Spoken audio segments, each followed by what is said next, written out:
There has been a lot of breaking news, a lot of rumors coming around the league, and today I have the pleasure of potentially fueling the fire of more rumors and smack talk, or potentially putting it out, right?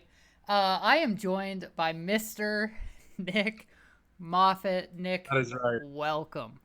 Thank you for having me. It's a long time coming. It has been. I'm excited because we didn't get to do this last year. You're a busy man. I'm a kind of busy man. I make myself a busy man. We've finally been able to link up, so we're gonna jump into it. And I'm a pretty kind of aggressive interviewer sometimes, so I'm just gonna ask you with our first question: why are you so bad? And I don't I don't mean that Yeah. as like why are you bad now? I mean it's normal for a team to have an off year, right? This has Right. been 6 years, sir, of historical failure. 6 years, I almost spit out my drink. What do you attribute to that failure? I mean, at that point, 6 years is crazy long compared to what I thought, but there's really no attributions that can go out to being that poor. There really isn't. I mean, a combination of lack of attention slash not making the right adjustments. Um, yeah, but to consistently just not be able to do well, there's really no that's as simple as it gets, honestly. And but what I will say is that it creates opportunity for success. Through failure comes success. So we're looking up. We're looking up here on the hung like a horse team. Yeah, I mean, and that's fair. So historically, 36-71. Wolf. Um, you did finish in second place in 2019, but your next best finish was sixth place, and you've done that twice. There's 8 teams. Um, I think if I may say so, there's only one common denominator between every season, and that's you. Have you thought about firing that coaching staff, Well, or is it something that you want to stick with and like really forge ahead? well, I think it's also been the players. I mean, hey, everyone wants to look at the coaching, but I'm not out on the field. So we definitely accept culpability for not being able to consistently produce beyond 1 year.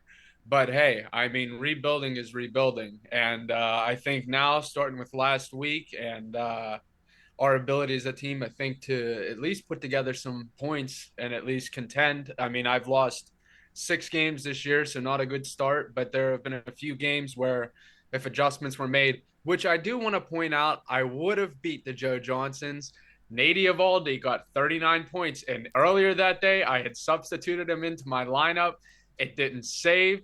It would have got me the win. And there were several things, but that's neither here nor there. But nonetheless, my point is that my team competes, and when people want to go on the attack against our team, you're not coming at just the managers in the front office.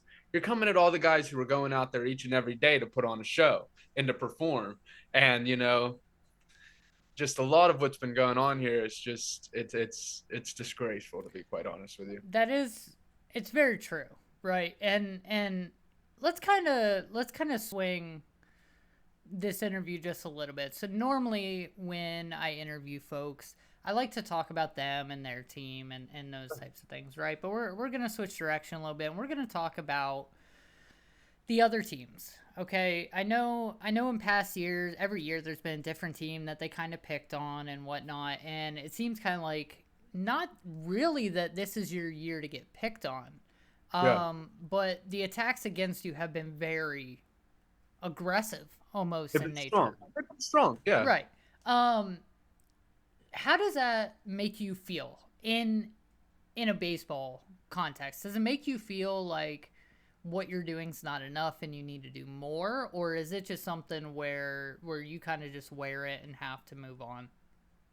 Well, I think it's a mixture of both. I think it's more of just wearing it and moving on. To me, honestly, it's like the squeakiest tire is the one that gets the attention first. So it just seems like these other teams are looking to get a rise out of our team or trying to get underneath our, and we're already performing poorly. So it's like we really don't need anyone to try to get underneath our skin. We do that every week. So honestly, it's just all noise. It's constantly just noise. But I mean, that doesn't change what goes on inside the clubhouse. And with the moves that we make and the adjustments that we have to make each week in and week out. But all of that's beyond the doors of the clubhouse. And we just look at it and move on. Look at it and move on. If anything, our performance is what gets underneath our skin, not the crowd chirping. I will say that's a very mature way for you guys Yeah. to look at it. A lot of teams have a very difficult time doing that. Um, I also want to ask when it when you look at the valuation of your team, okay, you were valued at $3. You saw a team that historically has been pretty close to, as bad as you have been, was purchased for 2.2 million. There's such a wide gap there. Why do you think that is? Do you think that's just bias, or do you think that maybe the league or these people that do these valuations don't see really what you see because they don't spend time inside the clubhouse, right?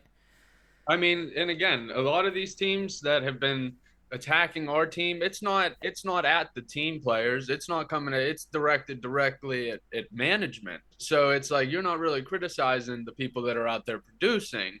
So I mean, from that standpoint, valuations don't matter. I will say that it's probably more incompetence on both sides of the buyer and seller. I mean, if you're looking to spend 2.2 million on a team that's going to probably finish in last not only this year but in years to come, then look, that's just what you're going to do. I mean, I'd like to spend my money on sports betting and throw it away. So everybody has ways of throwing away their money. Mine just isn't on major league organizations like others people is. So yeah, I mean, people can say whatever they want. Anyone who's looking for a buyer for $3, you're going to get a lot of value for $3. That's for sure. Hey, fair enough. Fair enough, man. It's like a lottery ticket that's a winner, right? You spend $2, you walk out with 20. Um, so I know, like I said, I know these attacks have been kind of aggressive, okay? And I'm gonna give you a chance to speak specifically to some of those people, or to just kind of defend yourself.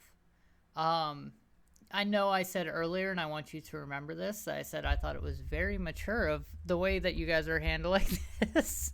Yeah. But now's your chance, man. Like, let them know kind of what you think. Well, okay. Well, first of all, them, if you want to say we, you can also use the word we because you're included in that, sir. I definitely, yeah. Oh, yeah. So if you want to spend $3, considering we can't buy a win, you could probably kick in $3 towards that win if you'd like to. I'm sure that'll go a long I way. was misquoted. Mexico, here we go. Okay. So beyond that, again, if it was coming from way more important people, it would hold a lot more stock and like value and like the response that I would have for it. But I mean, besides just going like that and just like, again, just brushing it off, honestly, it just makes me think that these teams are scared of what our team's capable of. People like to go at the biggest dog. I don't think that's it. Well, again, that's fine, but we are going to find a way. We are going to find a way. I don't need the Joe Johnsons who consistently just, again, I watched his interview. He gave 12-minute answers per question. I'd never seen such an answer filled with no substance in my entire life over the course of an interview. Second of all, Isaiah, Ronald Reagan is your choice of who you're going to have as your representation for your team, what your team's foundation is. I don't think so. I'm not going to let him do what he's been doing for years and years in this league, which is trying to finesse his way into the playoffs using the same strategy. I don't want to hear about adjustments that need to be made. He doesn't make any adjustments, which is why he barely is over 500 each year. Okay, Danielle, I'm sorry, I'm going to have to initiate this attack. You're going to regress to the mean. It's coming. It's just natural. You are not going to, 8 minutes isn't going to work out each week. I can assure you, I give more than 8 minutes and we're 2-6. So you'll fall back. You'll fall back. Your players are going to collapse. All right. So this 2-6 team, look out for them. We are very early into this season. And again, if points are a predictor of anything, it's We're getting into summer now. People are starting to hit the ball harder now. So variables that weren't included in the first couple of weeks here that might have hindered my team. Got a long way to go. Got a long way to go. I wouldn't write us off yet. Now, you said something that's very interesting to me. And you had said that the people that are talking are not important, right? Like if 100%. somebody's going to talk, it needs 100%. to be an important person, right? 100%. So, I'm just wondering, do you see the president of the league, Yeah. the director of media for the league as Yeah. non-important people? Because there's a Okay. totem pole, right? Right. No, 100%. Yeah. So what would you have to say to something like that? Because it seems like the words that are coming from those people are coming from very important people in the league. So I think that the jobs of those people and their job responsibilities can be mutually exclusive from their attacks on a baseball level. And the importance of those baseball attacks are very minimal. And I think I might have struck a chord. So to address you personally, I do feel as though you bring a ton of value to the league and its foundation and how it runs. But yeah, can't put too much stock in the insults. If we do that, then what are we as a team? What are we as a team? I mean, If we hey, fight back, we can't lay down, certainly. I will say I think the most important thing that you can do, and this I mean this not in an attack way or anything, right? Is win, Yeah. right? The only way to get these people off your back is to beat them. Yeah. What's your plan in how to do that going forward? Well, hey, I mean, I've been making some adjustments in my lineup. We've been picking up some new guys. Jose Abreu, after 50 games, finally hit a home run, even though I don't know what his power problem has been. Got him into my lineup now. So it seems like maybe again, I think the heat plays a big role in the ability for the ball to travel. And I think we're getting into the hot months, especially in Texas. He might start hitting some long balls, getting some points. Pete Alonso, if he can keep producing at the rate he's been producing.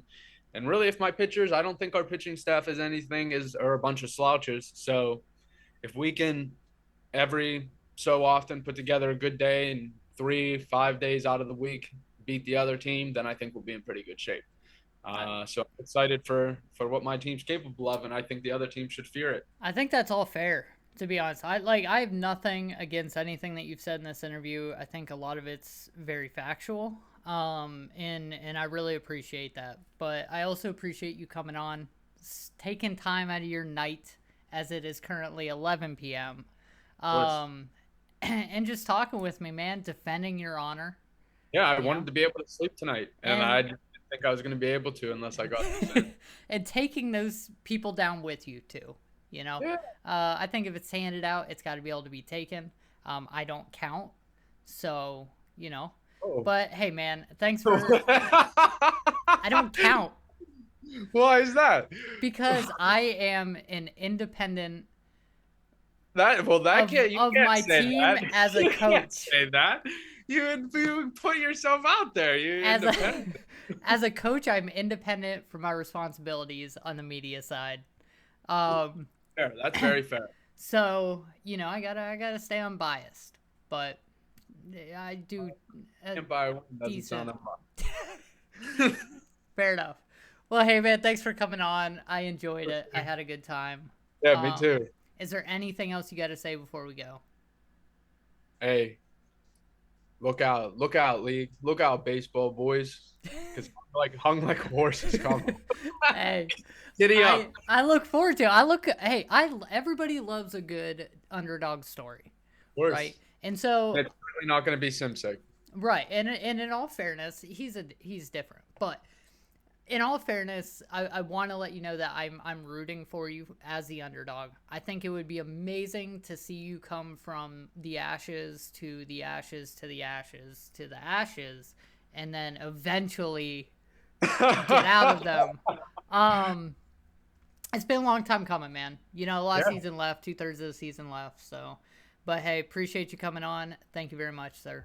All right, can't wait for the next one when I'm in that 5 seat. Yes, sir. All right, talk to you soon. Peace.